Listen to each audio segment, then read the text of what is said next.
Hello everyone and welcome back to more AEW and TEW 2020. We are here in Rampage of the third week of April. Of course, Rampage being on Saturdays in this universe. We start off with Chris Bay defeating Ace Austin as part of the US title tournament. Bit of an upset win, but not too much. They're pretty similar in popularity. I think Ace Austin just has a little bit more momentum. A vignette then plays of the previous night in the VIP's lounge, playing through security footage. And Ham's Katana seen doing a Mission Impossible. She's dropping down from the ceiling. She has the rope tied around her waist. She's trying to, pick up food. And then Morgan Daniels just walks through the door to the kitchen. He's like, Hams, we don't need to... If you want food, we can just walk in and take it. There's no one there. It's the night shift. No one really goes to the kitchen. And Ham's like, you know what? I wanted to do this anyways. And Morgan's just like, alright, sure, whatever. Picks up a box of food, I'm imagining just, donuts, just pastries, basically. Bunch of pastries, maybe even like a fruit tray or something. Walks off, and Hams calls for Goku, the stuffed pig, to repel her up. Goku doesn't, because he's a stuffed pig, and Morgan's like, oh, what are you doing, Hams? Sets the food stuff down, helps Hams retrieve Goku, they leave, they have a bunch of foodstuffs with them that they stole. DKE madness, as the term is.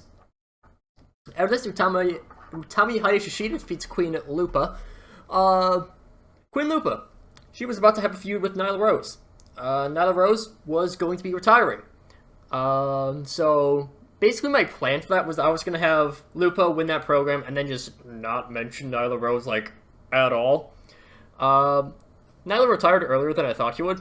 She's gone from the company now. I didn't want to bring her back. Nyla Rose not that great in the ring. I say a bit too old as I'm pushing Kana. Well, I haven't used Kana a little bit, but been pushing Kana to the moon. Nyla Rose just isn't great. I'd rather push people like Utami, like Queen Lupa. Mainly Utami. Also, it's supposed to be somewhere else other than Florida. Probably was going to be somewhere closer to Utah, but oh well, too late now. After this, Mayu comes to the ramp. Her and Utami stare each other down, and Fuka, who is on commentary for this, talks about how she knows how capable those two are due to her time in Stardom and Fuka's time training. Fuka was the main trainer for Mayu. Kagetsu was the main trainer for Utami, according to the Wikipedia, but Fuka was one of the main people that founded Stardom. She helped train Mayu. I think she was also involved with some of the training for Io and Kairi. Fuka mainly known as a trainer. Had some in-ring work, but again, Stardom's main trainer. Also currently the booker of Marvelous in this save. So that's gotta be weird for her to make the flight every Saturday from Japan to here for that. We're paying for travel, so it's fine. After this, a music video plays, with the song being sung by Maki Ito. The song is a J-pop style diss track on Kana. No rap in there.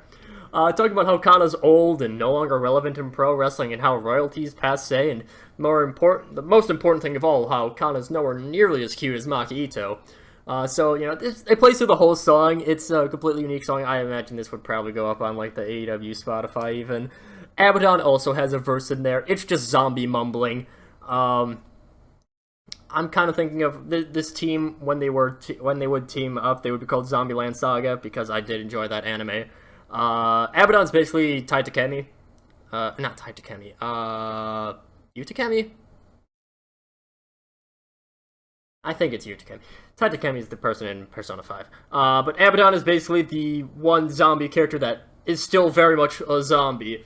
She just has a line of zombie moaning in the middle of the song. Killer Kelly defeats Riho. Riho just needed to have a pretty quick match because she is injured. After this, Antonio Banks is seen with Ricochet talking to the camera. He says it really is a massive shame that the human highlight reel Ricochet is out of the US title tournament, but there's still something that we can look forward to. when you look at match highlights or top moves of the night on whatever YouTube channels, and trust me, I do watch those, there's two people who, whenever they're on the show, have something in every single video. Ricochet, of course, the human highlight reel, and the Daredevil, Darby Allin. I'm all about the ratings, all about the fans, all about the sponsors, and all about those clicks. So, Darby Allin, I make an offer to you, one that has no downside. Ricochet and Darby Allin, same ring together, nothing you lose from it, only things to gain. There's no reason to say no to this offer. Good gimmick, great gimmick. Ooh, that actually fits in perfectly for this, the extremely marketable. Thank you, Banks. And Ricochet, I guess. Bronson Snyder defeats Willie Mack. Scott Snyder goes into the ring to congratulate both of his guys when Samoa Joe's music hits. And Joe says, pretty good match there you had, Bronson. You got the exhibition win against someone you've seen time and time again and trained with time and time again. I'm sure your uncle there thought it would be best if he had you train against someone of Joe's size if I had to make a guess as to his wording. But there's a difference between me and Willie Mack. Willie Mack is a good wrestler, sure, but he's no Samoa Joe. He's not been the star. He's not been the top of pro wrestling for over 10 years. He's not a Samoan submission machine. Scott, you hear me? Because you're the one in charge of all this. Next week on Rampage, me against your little nephew, finally happening. I thought about having it this week, but might as well pump some things up for next week. After this, Trish Stratus has a sit-down interview with Io Shirai about Io's plans after beating Kairi in last week's main event. And Io says, the world title, obviously. I'm the best female wrestler in the world. Hell, I'm more than just the best female wrestler. I'm one of the best wrestlers in the world, period. I still have to get some wins under my belts because of Paul Heyman's record system, but I will take on Mayu or Tommy or whoever the champion may be, and I will win that belt because nothing is going to stand in my way to that world title. It's a pretty simple promo. Miss Kelly then defeats Layla Hirsch. 57 rating is actually pretty nice. After this, Fergal Devitt with Jacob Fatu, and the two have just finished training. Fatu's probably a little bit sweaty. And Devitt says, Shinsuke, you've always taken me lightly. It's a dangerous thing to do, and it's a dangerous thing for me to take you lightly, because both of us know that the other one is one of the best in the world. But there's something I can't quite agree with, something I can't quite wrap my head around. You had your little tune-up match with Jacob Fatu. I may be a bit biased, but I think Fatu provided more of a good performance than you did. I want you at your best, Shinsuke. Maybe you need to get warmed up to a new, harder-hitting style. I don't want you to just half-ass a match against me. I want you to find a partner to take on me and Jacob first. Shinsuke, he was pretty disappointing in his first match here. He had a 72 rating compared to Fatu's 70. It's probably because Shinsuke was phoning it in. So, kind of want that to improve. That would be nice. That's the goal. After this, MJF and the North make their way to the ring as normal, but then Kevin and Rami Sabay come to the ring with a mic, and they say, it's time for our 3-on-3 matchup, MJF. No, you didn't know it was a 3v3. Well, you just so happened to find a little friend that's more than happy to go against you, huh? Music that we haven't heard for a year begins to play as Wardlow comes to the stage with Sabay and Steen. MJF looks pissed off at this, but Wardlow is much angrier than MJF, as the three now faces make their way to the ring for the match. Wardlow, he has been gone for a year, and I mean, he's basically been gone the entire save. I have not booked him at all, and that is against my will. He was injured very early on with a severe concussion, and he only just got back on Wednesday. I could have had him on Dynamite, but wanted to have him show up here on Rampage, and he will be turning face. Very good. I'll change the gimmick name eventually. I just don't exactly know what to change. Shut up. But Wardlow, he is now a face. He is going against MJF, his former employer. They, of course, pick up the win. Wardlow defeats Josh Alexander. Obviously, I wasn't going to put I wasn't going to have Wardlow pin MJF, but I did want Wardlow to get the win. Wardlow, the weak link, again, he hasn't wrestled in a year. So still shaking off the ring rust. Yeah, Wardlow was penalized for being rusty.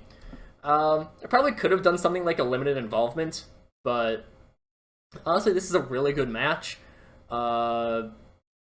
Very good performances by everyone. MJF 93, Sabay 90, Steen 83. Again, Wardlow's 45, a bit disappointing, but he hasn't wrestled in a year, so it's understandable. So, yeah, good work there. Wardlow stares down MJF after the match, and MJF quickly scrambles out, leaving the North for dead. But Wardlow, he just lets them leave. He's like, yeah, I know you're just employees. You're not my problem, basically, is what Wardlow's saying. He's not angry at the North. He's not angry at Tanil or Diona. It's personal beef with MJF at this point. Rami and Steen show up. They get to his side. They're all gonna raise their hands, but Wardlow's like, no, I don't want this. Wardlow, he's not associated with Kevin and Rami Sabay. He just did this because it was a chance to get at MJF. And Wardlow is pissed at MJF. We will get more into detail on that at a later point. But Wardlow, he is finally back. I can finally book him. Brody's then seen a vignette in his Dark Order office. He says recruitment hasn't been going well.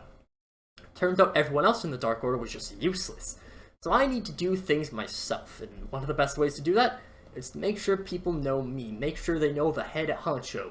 The US title would be a great way to begin, but regardless of how that goes, I have my eyes on one more person. Jeff Hardy. Someone who's been a legend of the business and someone I think needs to get knocked down a peg. Whether you want it or not, Jeff, you're going to face me. And then in our main event, Cody defeats Fred Yehi. Only a 60 rating? Jeez. Huh.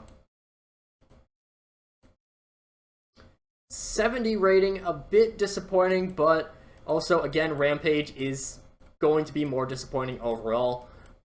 It's not going to be my... Again, Dynamite's the A show, Rampage is the A- show. That's how I'm going to say it, because Dark is the B show, maybe even C show, but, Dynamite's number 1, Rampage, then Dark. But still a good performance. Very disappointed by that main event, though. But a very good stretch in here. When we, surprise, when we get main eventers involved, things go good. But that will do it for this week. We'll be heading to the final week of April and see how things advance as they move into May. And on the road to Double or Nothing, which I should probably start actually building up to. Oh well.